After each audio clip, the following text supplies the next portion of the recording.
casal perdeu mais de 30 mil reais durante a negociação de um imóvel com um corretor aqui em Uberlândia. Eles começaram a conversar com o homem depois de terem visto um anúncio em um jornal. Já são meses sem resposta e agora a justiça entrou na briga. Essa aqui é uma casa de aproximadamente 75 metros quadrados construídos, 2 quartos.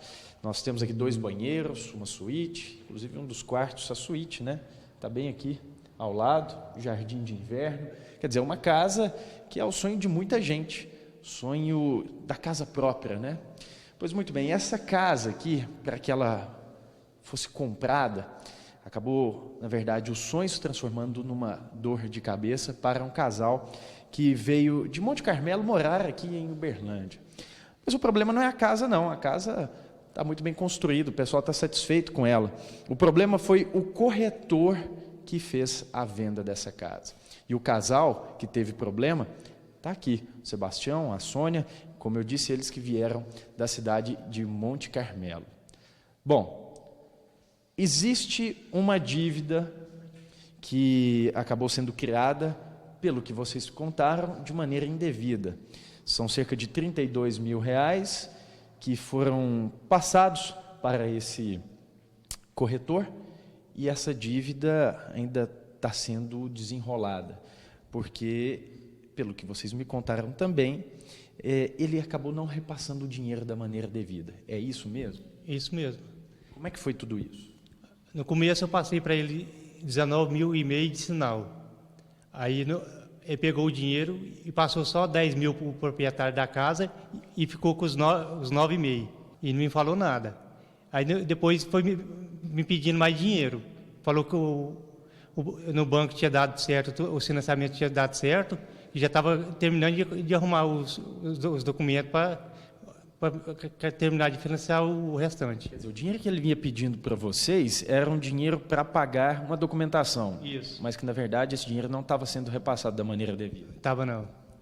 Aí eu passei para ele mais dinheiro, me pediu mais dinheiro para pagar os documentos da casa. Aí eu passei para ele mais um total lá de uns 7.200, mais ou menos. Aí depois, no final, ele me pediu para pagar a comissão dele, porque ele estava muito apertado e precisava do dinheiro urgente. Uma comissão de 5 mil. 5 mil. Aí eu, confiando nele, peguei e depositei o dinheiro para ele. Tem tudo, o recibo, tudo certinho. Aí passou um mês, mais ou menos, o dono da casa me ligou e falou: vem aqui, porque esse corretor que você arrumou aí está com alguma coisa errada. Que eu ligo para ele, ele não me responde mais. Agora, chamou a atenção também uma história em todo esse enrosco pelo qual a família está passando, é que ele disse que estava feito financiamento.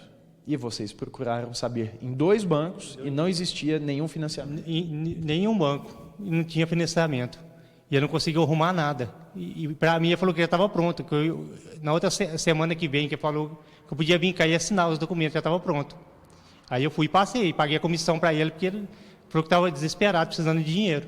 E, na verdade, não tinha financiamento. E, inclusive, a negociação com o construtor, com o dono da casa, estava toda errada. Estava toda errada. Alterou o valor dos documentos do contrato meu, depois 19,5, do dono da casa depois só de 10. Fez tudo errado. Bom, aqui a gente tem uma série de documentos, aqui de bancos, documentos, contratos que foram feitos, e está aqui uma denúncia feita pelo seu Sebastião no CRECE em relação ao corretor.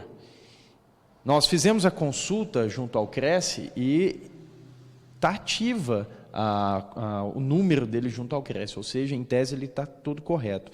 Só que também foi feito um boletim de ocorrência em relação a esse desacordo comercial. E a polícia fez a consulta junto ao próprio sistema policial, e existem pelo menos outros 4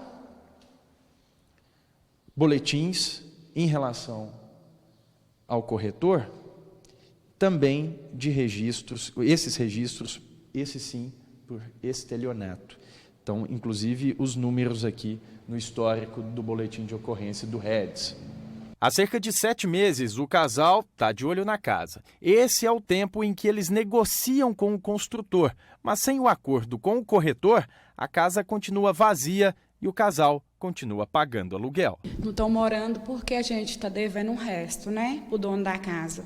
Inclusive, ele até mandou uma mensagem para mim ontem, para mim estar arrumando o restante do dinheiro, porque eu ainda estou devendo ele R$ 31.200. E eu preciso desses R$ 22.150 para mim estar passando para ele. Aí eu queria estar vendo, né, se a autoridade, a justiça podia estar olhando por nós para ajudar. Porque o dinheiro nosso foi trabalhado, foi suado, não foi achado por aí. Mais recentemente, o corretor registrou na Polícia Militar uma ameaça que o casal teria feito contra ele. No histórico, a PM disse que não foram apresentadas provas. A gente ia na casa dele, né? Porque ele falou que ia fazer acordo, que ele não tinha condição de devolver o dinheiro tudo, que ele ia fazer um acordo de ficar devolvendo de pouco a pouco. Aí, inclusive, ele até me ofereceu uma canoa, um motor, uma carretinha. Eu falei para ele que eu não podia estar pegando isso, porque o dinheiro era do meu esposo. Eu precisava do dinheiro, porque era para pagar a casa. Aí a gente ficou indo lá, ele falou assim, ó, daqui 15 dias eu vou dar 7 mil, depois eu vou dando. Aí a gente foi lá para pegar os 7 mil, só que quando chegou lá ele falou que a gente estava ameaçando ele, e não estava. Então eu acho que ele foi lá e fez esse boletim de ocorrência contra mim para ganhar tempo. Agora vocês têm contato com ele?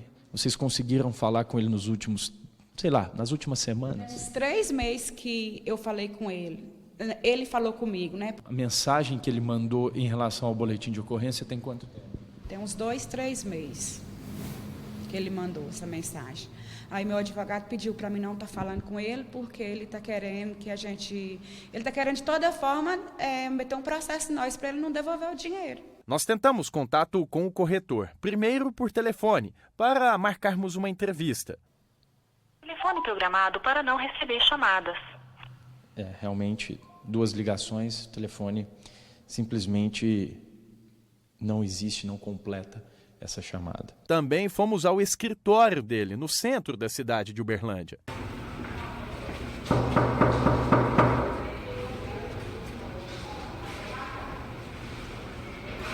Nossa produção conseguiu contato apenas por mensagens. Segundo o corretor, a situação vai ser resolvida por meio de audiência de conciliação. Isso porque ele chegou a ser conduzido até a delegacia da Polícia Civil pelo problema que teve com o casal. Depois de ser ouvido, ele foi liberado. E aí nós fomos atrás do Conselho Regional de Corretores de Imóveis de Minas Gerais para saber como o Cresce se posiciona diante disso e quais as orientações repassadas aos consumidores. Vinícius Lemos. Bom, Lu, e claro que para o acompanhamento desse tipo de situação, o Conselho Regional dos Corretores de Imóveis é acionado, ele foi acionado nesse caso e a gente vai conversar com a Clara Landim a respeito desse assunto. Clara, bom, o caso está sendo acompanhado, já houve a denúncia, o que é feito a partir dessa denúncia? Então, em primeiro momento, o cliente lesado ele tem que procurar o conselho. Ele nos procurou com toda a documentação, porque isso é importante, a pessoa tem que trazer uma documentação também que comprove a situação. Ela nos trouxe, o casal nos trouxe a documentação, elabora-se a denúncia e encaminha para Belo Horizonte, né? Que lá nós temos a plenária, que reúne de 2 em 2 meses, que analisa todos os carros que foram acontecidos em Minas Gerais. E de lá, aí é tomada também, após essa análise com os conselheiros, aí é tomada situações cabíveis a cada situação. Bom, se houver qualquer tipo de problema, esse é o trâmite correto, né? Busca-se o conselho para que o cliente, no caso, busca o conselho para que ele tenha uma orientação, né? Isso, tem que buscar sempre o conselho, né? É o Conselho Regional dos Corretores de Imóveis, em que todos, né, devem usar, sim, tanto os clientes que se sentirem lesados, com algum problema, com a má postura deste corretor, porque aqui são analisados também a falta de ética profissional. Então, nós temos aqui fiscalização, que fiscaliza, sim, os profissionais, tá? E é um direito de todo cidadão comum procurar o conselho quando ele está envolvido numa situação imobiliária, para ser orientado, pode nos procurar também, para evitar que essas situações aconteçam e que os clientes sejam lesados. Qualquer dúvida, qualquer insegurança, o conselho também, se não houver nenhuma denúncia anteriormente a isso, se a pessoa estiver insegura com qualquer problema, ela pode procurar o conselho para receber essa dica, essa orientação? Sim, pode procurar. Nós temos aqui toda uma parte administrativa que pode orientar. Se for alguma coisa e quiser uma orientação da fiscalização, nós temos aqui 2 fiscais, né, que percorrem a cidade e região. Então, assim, não só pode, como deve nos procurar. Estamos aqui para isso, para essa orientação. Tá certo. Eu te agradeço pela entrevista. Bom, e se você tiver qualquer dúvida, se você tiver qualquer problema a ser relatado ao Cresce, você pode procurar o escritório do Conselho, que fica aqui na Avenida Nicomedes Alves dos Santos, no número 435, no bairro Lídice, em Uberlândia. Lu.